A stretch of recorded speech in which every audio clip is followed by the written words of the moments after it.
बस बस बस।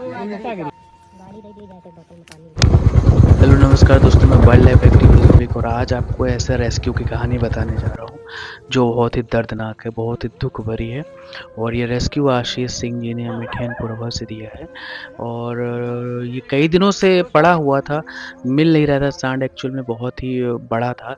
अभी इसके साथ क्या हुआ था, क्या इसके साथ दुर्दशा की गई थी इसके शरीर की, आप लोग देखेंगे तो खुद ही समझ जाएंगे। इसके तुम्हारे इलाज के लिए होएगा। नाक में नाथ डाली गई थी। जो तार होता है मोटा वाला बीच का, उस जो लगते नहीं खंबे से खंबे तक, उस तार में जो बीच वाला वायर होता है मोटा वाला, वो इसकी नाक में नाथ बना के डाला गया था और इसके सींग पे लिपटा हुआ था, गर्दन में लिपटा हुआ था। ये सींग एक इसकी देखिए कट के गिर गई उसी नाथ की वजह से, जो इसके नाक में पड़ी हुई थी लोहे के तार की, मोटे तार की। वो टूट भी नहीं सकती थी। और उसमें क्या था, उस वजह से उसकी एक सींग चली गई। और इसके शरीर, इसके जो मस्तिष्क है, मस्तिष्क के पास जो है लगभग जो है 1 बित्ते की गहराई तक ये पहुंच चुका था ये तार। और ये सांड दिन पर दिन दुबला होता जा रहा था। जब ये तो प्रकरण हो रहा है साल भर का लगभग, लेकिन ये बहुत मोटा तगड़ा था और ये पकड़ने में नहीं आ रहा था। अब जब ये थोड़ा सा निढाल हुआ तब ये पकड़ने में भी आसानी से आ गया, लेकिन तथापि इसने बहुत दौड़ाया। नारे का पुरवा गांव में जाके ये मिला है गड्ढों से होते हुए। हम आशीष जी और टीम के बहुत सारे सदस्य लगे इस काम में, गांव के भी लोगों ने साथ दिया। देखिए इसमें हम लोग को प्लास का काम पड़ रहा है, आरी से काटना पड़ रहा है, पूरा तार उलझा हुआ था और बड़ी मुश्किल से इसको पकड़ा गया है। ऋतिक जी हमारे भाई हैं, ये थे, और राहुल जी थे, और आनंद थे, और ऐसे ही बहुत सारे लोग। और सबसे ज़्यादा काम जो पकड़ने का हिम्मत वाला का कार्य था वो किया सम्राट जी ने। बहुत ही मेहनत से उन्होंने इसको पकड़ा दौड़ा के। और देखिए इसमें हम लोगों को आरी चलानी पड़ रही है, प्लास का यूज़ करना पड़ रहा है। सोचिए कितना विभत्स, कितना दर्द में था ये गौवंश। बहुत ही निंदनीय कृत्य है। इसको जिसने भी किया है वो, उसको भगवान तो माफ़ नहीं करेंगे, लेकिन अगर हम लोग की नॉलेज में आ गया तो उसको हम लोग भी सख्त से सख्त उसके ऊपर कार्रवाई करवाएंगे, जिससे कि ये प्रतिमान बने, ये उदाहरण बने अन्यों के लिए जो ऐसे कृत्य को करते हैं। बहुत ही निंदनीय है। और हम लोग क्या है, मूक दर्शक बने देखते रह जाते हैं। कभी कभी वो गरीब है, कभी वो उसका कोई बोलने वाला नहीं है, ऐसा सोच के उसको छोड़ा नहीं जाना चाहिए। उस पे जो है कार्रवाई करवाई जानी चाहिए, जिससे वो उसके अंदर सुधार आए।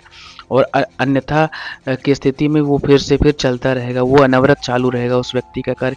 देखिए हम लोगों को कम से कम 1 घंटा लगा इसको पकड़ने के बाद, इसको गिराने से लेकर इसको इसके ट्रीटमेंट में। सबसे पहले तो इसकी रस्सी, वो नाथ काटी गई जो इसके नाक से होती हुई, नाक से माथे से होती हुई इसकी सींग के अंदर घुसी हुई थी।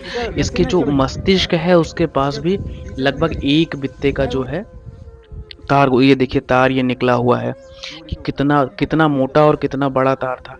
इसको बहुत ही पीड़ा हो रही थी। और शायद अगर इसकी हेल्प नहीं की जाती समाज सेवियों के द्वारा, आशीष जी के द्वारा। आशीष जी जेएसएस के बहुत ही सक्रिय सदस्य हैं, चंदन भैया भी मदद में थे और पूरे गांव के लोग भी मदद में आए, कुछ एक लोगों को छोड़कर। तो कुछ लोगों ने तो, खैर छोड़िए, कहना नहीं चाहिए, लेकिन ठीक है जो भी हुआ। खैर इसको पकड़ा गया। इसको पकड़ने के बाद हम लोगों ने, देखिए इसके मस्तिष्क में एक तार फंसा हुआ है और वो तार जो है लगभग 1 बित्ते की गहराई में है, मस्तिष्क एकदम पास में है, सींग के नीचे से होता हुआ, और ये निकल नहीं रहा है। हम लोग बहुत खींचने का प्रयास कर रहे हैं, तब ऋतिक भाई ने इसको जो है तार ऊपर से मुड़ा हुआ इसको सीधा किया। और मतलब क्या, मतलब मैं तो एक आध बार रुक सा गया, मेरे को तो कुछ समझ में नहीं आ रहा था। ये देखिए ये तार खींच के निकाला गया, लगभग जो है आधे फीट का तार था अंदर। मैं एकदम स्तब्ध था कि मतलब इतना जो है कुकृत्य कैसे लोगों ने अंजाम दिया। फिर इसके जो मैगट्स पूरी सींग में पड़े हुए थे उनको ट्रीटमेंट दिया गया, उसको जो है उसमें दवाई लगाई गई जिससे कि ये जल्द से जल्द मर जाएं, और ये बछड़ा जो है, ये सांड जो है, ये जल्द से स्वस्थ हो। लोग देखिए बहुत मतलब हतप्रभ थे कि देखिए कुछ लोगों को मुख में कितना स्मेल आ रहा था, बैड स्मेल आ रहा था। तो हम लोगों के लिए भी काम करना दुस्तर हो रहा था। स्मेल बहुत बुरी आ रही थी, कई दिनों से ये सड़न पूरा हो चुका था इसके गर्दन पे, इसके शरीर में। और जहाँ जहाँ इसके शरीर में भी कई जगह घाव थे, उन घावों का भी ट्रीटमेंट हुआ और एकदम ग्लव्स लगा के अंदर तक इसके जो है सफाई की गई मैगेट्स की और दवाई वहाँ तक पहुँचाई गई। इसको आशीष सिंह जी के घर पर जीवाश्रय है जीव उत्थान सेवा समिति का, वहाँ पर इसको रखा गया।